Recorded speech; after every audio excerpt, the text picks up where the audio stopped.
Hello बच्चों, let's start the question. The question says choose incorrect statement for ribs. Ribs के लिए जो incorrect statement है वो आपको चूज करना है। ऑप्शन ए क्या बोल रहा है? Rib is a thin flat bone connected dorsally to the vertebral column. Rib जो है एक थिन फ्लैट बोन है जो कि डॉर्सली कनेक्टेड है to the vertebral column. Dorsally मतलब बैक पार्ट। ऑप्शन बी क्या कह रहा है? फर्स्ट 7 पेयर्स, जो स्टार्टिंग के 7 पेयर्स ऑफ रिब्स हैं उनको हम ट्रू रिब्स बोलते हैं। ऑप्शन सी क्या बोल रहा है? रिब के पास 2 आर्टिकुलेशन सरफेसेस है, एक तो उसकी वेंट्रल एंड पे and hence called as bicephalical, bicephalic. D option क्या बोल रहा है? लास्ट 2 पेयर ऑफ लिव, जो लास्ट की 2 पेयर ऑफ रिब्स हैं वो आपकी नहीं कनेक्टेड है ventrally, therefore called the floating ribs. तो उनको हम फ्लोटिंग रिब्स बोलते हैं। अब हम यहाँ बात करते हैं about the key concept. The key concept for this question is ribs. Ribs. Ribs क्या होते हैं? रिब्स आपके बोनी फ्रेमवर्क होता है थोरासिक कैविटी के। रिब्स क्या है? These are the bony framework, bony framework of the, कहाँ का है ये? तो ये है आपके थोरासिक कैविटी का, थोरासिक कैविटी का, इसको हम बोलते हैं रिब्स। ये कैसे होते हैं, इनके कैरेक्टरिस्टिक्स देख लेते हैं। तो ये सबसे पहले तो फ्लैट होते हैं, फ्लैट है, नैरो है एंड कर्व्ड स्ट्राइप्स हैं। कर्व्ड स्ट्राइप्स, कर्व स्ट्राइप्स किसके हैं? तो of bones.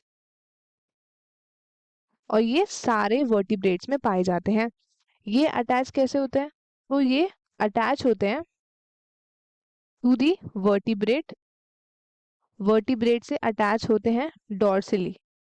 Dorsally means the back part and ventrally, and ventrally किससे अटैच होते हैं? वेंट्रली अटैच होते हैं with the breastbone, with the breastbone. Breastbone कौन है? It is known as sternum, sternum.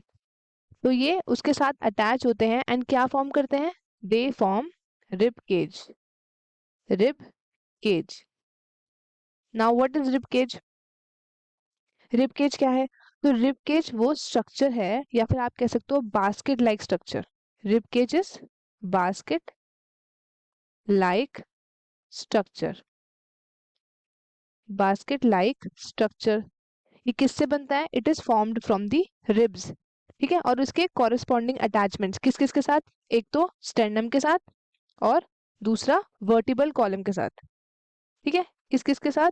एक स्टेर्नम के साथ और दूसरा वर्टिबल कॉलम के साथ, वर्टिबल कॉलम। रिब केज आपका स्ट्रक्चर है जिसमें 2 वाइटल ऑर्गन जैसे कि लंग्स और हार्ट, वो दोनों क्या होते हैं? वो दोनों प्रोटेक्टेड होते हैं रिब केज के अंदर। तो ये रिब केज किस किस को प्रोटेक्शन देता है? हार्ट को, and then next is lungs. ठीक है, नेक्स्ट रिब केज जो है हमारा, ये हार्ट एंड लंग्स को प्रोटेक्शन देता है कि अगर आउटसाइड से कोई इंजरी होती है या फिर ट्रॉमा होता है तो उससे क्या होता है? ये दोनों डेलिकेट ऑर्गन्स आपके प्रोटेक्टेड रहते हैं।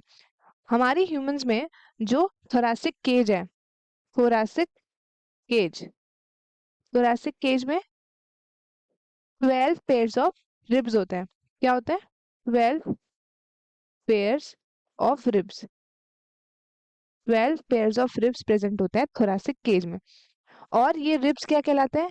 ये रिब्स कहलाती हैं, एक टर्म है इसके लिए, बायसिफेलिक, बायसिफेलिक।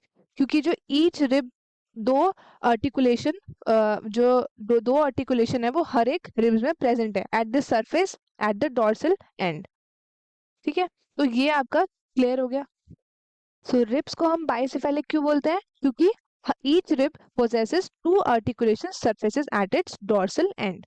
डॉर्सल एंड मतलब बैक की तरफ। ठीक है, तो अब हम चलते हैं क्वेश्चन की तरफ। क्वेश्चन क्या बोल रहा है? Rib is a thin flat bone connected dorsally to the vertebral column. This option is correct. First 7 pair of ribs are called as true ribs. तो अब हम डिफाइन करते हैं types of ribs. Types of ribs. कितने type की ribs होती हैं? तो सबसे पहला आता है true ribs. True ribs. True ribs क्या है? तो ये आपके आर्टिकुलेट होता है directly with the sternum by costal cartilages. तो फर्स्ट से लेकर जो 7 रिब्स हैं उनको हम बोलते हैं true ribs. These ribs articulate with the sternum by forming a sternocostal joint। क्या बनाते हैं ये लोग? ये sternum के साथ मिलके क्या बनाते हैं? They form sternocostal joint। Now next we have false ribs। false ribs। अब ये क्या होती है? ये जो रिब्स हैं ये इनडायरेक्टली आर्टिकुलेट करती है स्टर्नम के साथ।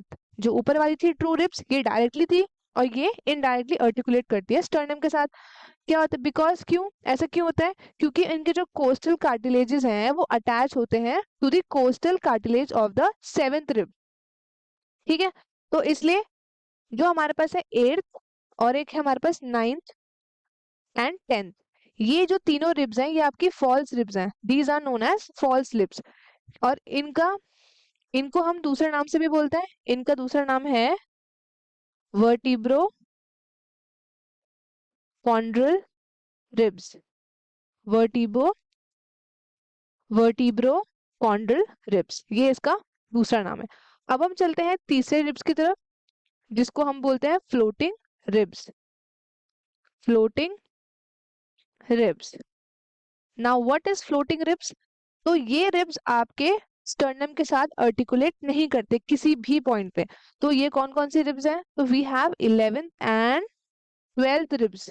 11th एंड 12th रिब्स जो हैं ये आपकी कहलाती है फ्लोटिंग रिब्स, क्योंकि ये किसी भी पॉइंट पे आर्टिकुलेट नहीं करती है स्टर्नम के साथ, किसी भी पॉइंट पे जुड़ी हुई नहीं होती है, इसलिए इनको फ्लोटिंग रिब्स कहा जाता है। अब हम चलते हैं क्वेश्चन की तरफ। तो इसमें क्या बोला है?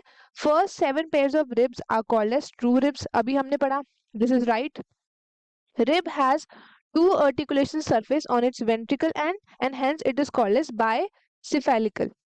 तो इसमें क्या बोला है? ventricle end, जो कि हमने क्या पढ़ा था? in the dorsal end। we have read about the dorsal end। तो hence ये वाला ऑप्शन क्या हो गया हमारा? ये गलत हो गया। last two pair of ribs are not connected ventrically therefore called the floating ribs। तो ये हमारा सही है। hence हमारा जो करेक्ट ऑप्शन है वो क्या है? हमारा करेक्ट ऑप्शन है ऑप्शन सी। आई होप आपको क्वेश्चन अच्छे से समझ में आया होगा। All the best and thank you.